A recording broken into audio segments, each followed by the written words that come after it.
Hello students, good morning to all of. आज हम जो है आपके लिए एक नया टॉपिक स्टार्ट कर रहे हैं। नया टॉपिक है आपका समस्थानिक और समभारिक। समस्थानिक समभारिक को आप प्रीवियस क्लासेस में पढ़ चुके हैं, फिर भी हम यहाँ उसको इसकी स्टडी करेंगे।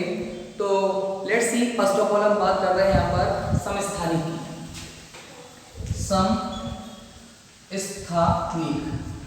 अब यहाँ बात होती है कि समस्थानिक होते क्या है। तो स्टूडेंट्स, समस्थानिक मीन्स यहाँ पर यह है कि ऐसे एलिमेंट जिनके एटम्स के अंदर एटॉमिक जो है परमाणु क्रमांक कैसे हो, समान हो, और परमाणु द्रव्यमान कैसे हो, भिन्न भिन्न हो, तो हम उसे कह सकते हैं कि वो समस्थानिक है। जैसे कि हम देख सकते हैं कि ऐसे तत्व जिनके परमाणु के परमाणु क्रमांक क्या हो, समान, तथा द्रव्यमान क्या हो, भिन्न भिन्न हो। द्रव्यमान क्या हो, भिन्न भिन्न हो, तो उसे क्या कहेंगे, हम उसे समस्थानिक कहेंगे। उसे क्या कहते हैं, उसे समस्थानिक कहते हैं। अंडरस्टूड? तो मीन्स अब यहाँ पर समझ चुके हो। इस सब एग्जांपल लेते हैं।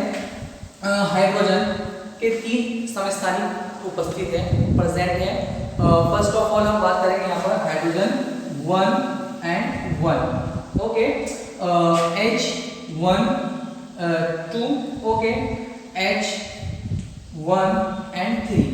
तो हाइड्रोजन के 3 समस्थानिक जैसे कि H11, H12 and H13 present है।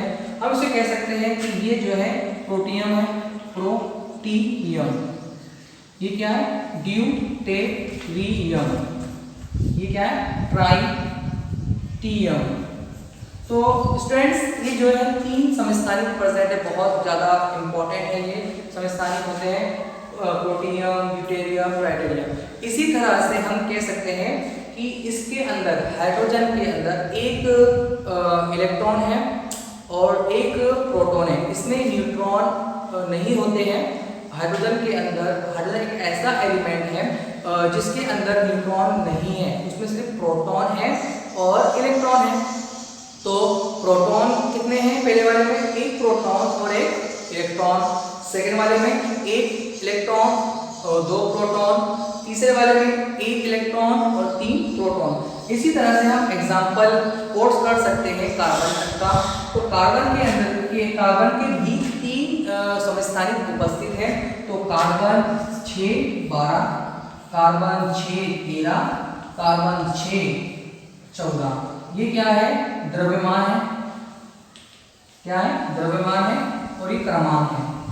आपको याद रहना चाहिए कि नीचे जो है क्रमांक लिखा जाता है, ऊपर जो है द्रव्यमान लिखा जाता है। वो भी आगे के वाले क्लासेस में हम उसको पढ़ेंगे। तो ये 2 एग्जाम्पल आपके हो चुके हैं कि जिसके अंदर जो हम देख सकते हैं कि जो परमाणु क्रमांक अलग अलग, मतलब परमाणु द्रव्यमान अलग अलग है और क्रमांक समान है। अगला हमारे पास है समभारिक। ठीक है, अब इसमें कह सकते हैं कि विभिन्न तत्वों के, ठीक है, विभिन्न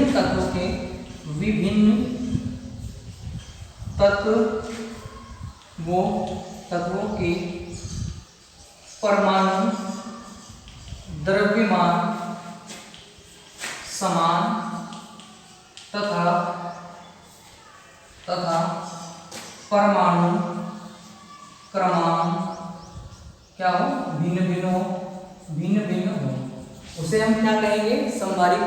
स्टूडेंट्स, वही मतलब यहाँ पर यह है कि भिन्न तत्व, यहाँ पर कैसे तत्व कैसे हैं, भिन्न है। यहाँ पर तत्व कैसे थे, एक तत्व था और उसके तत्व के हम बारे में बात कर रहे थे। यहाँ पर जो है तत्व कैसे रहेंगे, भिन्न रहेंगे। और उस भिन्न तत्वों के अंदर जब हम चेक करते हैं तो कुछ तत्वों के जो है मास कैसे आते हैं, उनके द्रव्यमान समान आते हैं।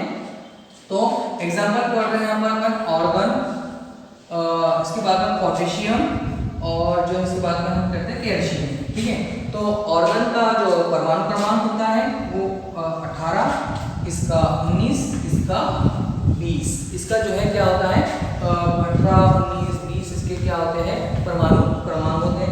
लेकिन द्रव्यमान कैसा है, इसका होता है 40 एंड 40। अंडरस्टूड।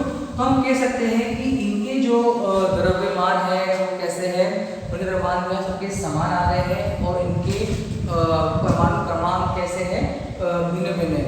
तो स्टूडेंट्स आपने देखा है कि जो समस्थानिक होगा तो उसमें परमाणु क्रमांक कैसे रहेंगे, समान रहेंगे और द्रव्यमान भिन्न भिन्न रहेंगे।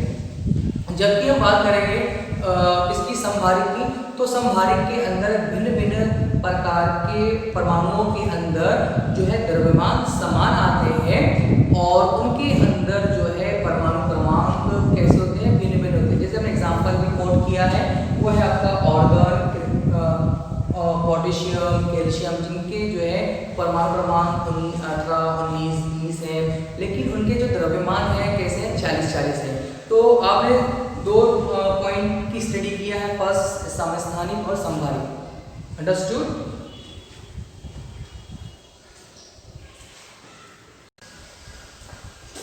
स्टूडेंट्स आपका जो है नया टॉपिक है परमाणु के मूलभूत कण।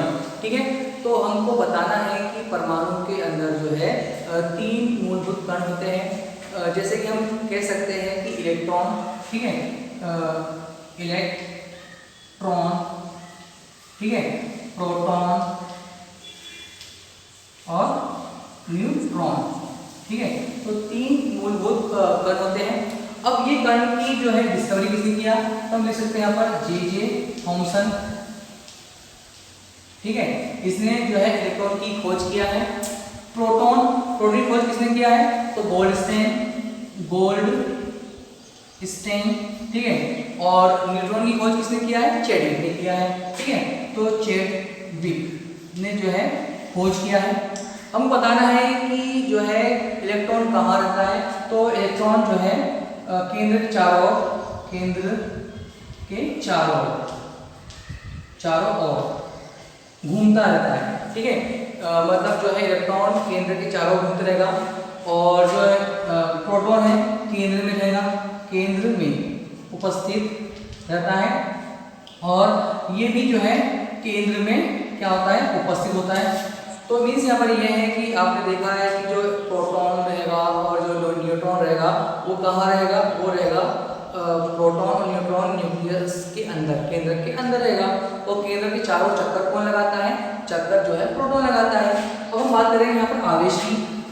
ठीक है, तो आवेश जो रहता है तो हम कह सकते हैं कि इसका जो है 1.6 × 10⁻⁻19 कूलम। ठीक है, मीन्स यहाँ पर यह है कि इलेक्ट्रॉन पर जो आवेश होता है वो 1.6 × 10⁻⁻19 कूलम रहेगा। तो कैसा रहेगा, निगेटिव रहेगा, ऋणात्मक रहेगा। ठीक है, क्योंकि इलेक्ट्रॉन कैसा है, ऋणात्मक है। अब इसके अंदर 1.6 × 10⁻⁻19 कूलम, इसके अंदर भी जो है सेम आवेश रहेगा। इनका जो आवेश होता है एक्सपेरिमेंटल वैल्यू है, ये एक्सपेरिमेंट्स बताया जा चुका है हमारे को, और ये कैसा रहेगा, पॉजिटिव धनात्मक रहेगा। ये आवेशहीन है, आवेशहीन मीन्स यहाँ पर है कि न्यूट्रॉन पर कोई भी आवेश नहीं होता। अंडरस्टूड। नेक्स्ट हम बात करेंगे यहाँ पर द्रव्यमान की। द्रव्यमान की बात करते हैं अपन यहाँ पर द्रव्यमान। तो जो है इलेक्ट्रॉन का द्रव्यमान कितना होता है, 9.1 × 10⁻³ kg। ठीक है, मीन्स यहाँ पर यह है कि बहुत ही हल्का, हमको एटम्स दिखाई नहीं देता है, फिर भी हम बात कर रहे हैं एटम्स के अंदर प्रेजेंट 3 कण की। उसमें से कण कौन सा है, इलेक्ट्रॉन है, जिसका वेट कितना होता है 9.1 × -31 kg। अंडरस्टूड। इसका जो रहता है यहाँ पर हम कह सकते हैं यहाँ पर 1.63 × 10⁻⁻27 kg। हम इसको कह सकते हैं 1.67 × 10⁻⁻27 kg। तो मीन्स यहाँ पर यह है कि इनके जो द्रव्यमान होते हैं बहुत ज़्यादा, बहुत नेग्लिजिबल कह सकते हैं हम कि इतना माइनस होना, इतना इतना हम इसकी इमेजिनेशन भी नहीं कर सकते, ठीक है। तो फिर भी जो है साइंटिस्ट ने जो है एक्सपेरिमेंटल वैल्यू इसकी हमको दी है 9.1 × 10⁻³ kg जो है इलेक्ट्रॉन का क्या रहेगा, उसका द्रव्यमान रहेगा, जबकि 1.63 × 10⁻27 जो है kg किसका रहेगा, प्रोटॉन का रहेगा, और 1.67 × 10⁻27 kg जो है न्यूट्रॉन का क्या रहेगा, द्रव्यमान रहेगा।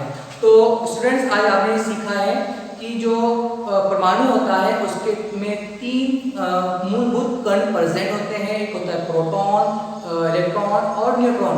उनकी स्थिति कहाँ पर है, उनकी खोज किसने की है, उनके ऊपर आवेश क्या होता है, उनके ऊपर चार्ज क्या होता है, आज आपने सीखा है। अंडरस्टूड।